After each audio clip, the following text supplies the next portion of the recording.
সুপ্রিয় দর্শক, এই মুহূর্তে কিন্তু আমরা আছি ঠিক হাউস বিল্ডিং, আর হাউস বিল্ডিং এর এখানে কিন্তু শিক্ষার্থীরা কিন্তু স্লোগান দিয়ে যাচ্ছে আন্দোলন চলছে চলবে। আর এই আন্দোলন কখন শেষ হবে তার কিন্তু কোনো ধরনের নির্দিষ্ট সময় অথবা দিন তারা কিন্তু বলেনি। আর এই আন্দোলন নিশ্চয়ই চলবে যতদিন না শিক্ষার্থীরা তাদের নিজেদের মতামত অথবা তারা যে চাওয়া সেই চাওয়া ততক্ষণ না পূর্ণ পাচ্ছে ততক্ষণ ধরে তারা এই আন্দোলন চালিয়ে যাবে।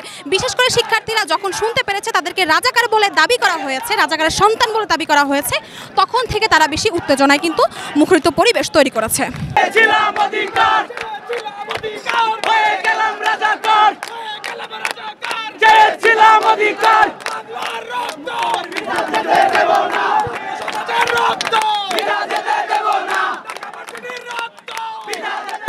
আচ্ছা ভাই, আপনাদের এই আন্দোলনটা কতক্ষণ ধরে চলছে?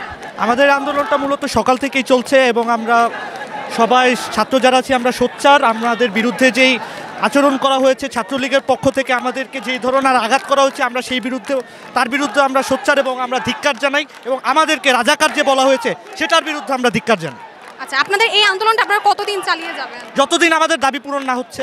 আচ্ছা, তাদের জন্য যে সাধারণ মানুষের দুর্ভোগ হচ্ছে এটাতে আপনাদের আমরা ব্যবস্থা করতেছি, সমস্যা না। তাদের আপনারা কি অ্যাম্বুলেন্সের যারা আছে তাদের জন্য? হ্যাঁ আমরা ব্যবস্থা করছি। আমাদের লোক ওখানে আছে, যারা আপনাদের এই ইমার্জেন্সি রোগী তাদেরকে আনা হচ্ছে, এক্সট্রা সাইডে আনা হচ্ছে। আচ্ছা ঠিক আছে ভাই, আপনারা এখন এই মুহূর্তে কতজন স্টুডেন্ট এখানে আছেন? মিনিমাম 1 থেকে 1,500। আপনারা সাধারণ মানুষ তো কোনো ক্ষতি করছেন না? না, অবশ্যই না, আমরা ক্ষতি করছি না, বরঞ্চ আমাদের নাম ধরে যে ছাত্রলীগ রয়েছে তারা ক্ষতি করছে। আপনাদের উপর গতকালকে আমি দেখেছি অনেক বেশি ক্ষতি করা হয়েছে এবং রক্তাক্ত অবস্থা করা হয়েছে, যে কারণে আজকে শিক্ষার্থীরা বেশি উত্তেজনায় এসে পড়েছে। তো এটার জন্য আপনার প্রধানমন্ত্রীর কাছে অথবা আমাদের মন্ত্রণালয়ে আপনার কি বলার আছে? আমাদের দাবি মেনে নেওয়া হোক এবং প্রধানমন্ত্রী সেই বক্তব্য প্রত্যাহার করা হোক।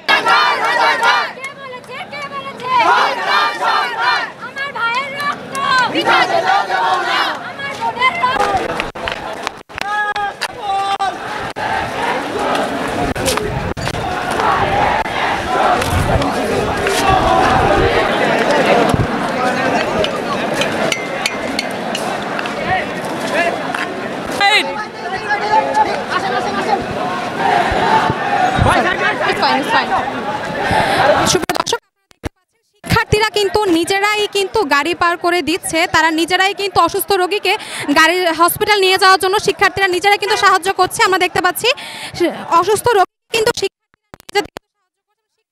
ফুললি তাদের কিন্তু কমিটমেন্টে রয়েছে, তারা নিজেদের মতো করে শিক্ষার্থীরা তারা অসুস্থ রোগী বলেন অথবা জরুরি যে গাড়িগুলো আছে সেগুলো কিন্তু পার করে দিচ্ছে, আর সেগুলোর মাধ্যমেই তারা হচ্ছে মানুষকে সহযোগিতা করছে।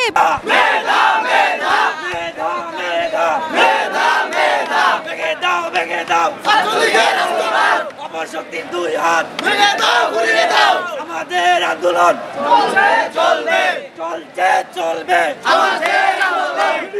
রাজপথ রাজপথ রাজপথ রাজপথ রাজপথ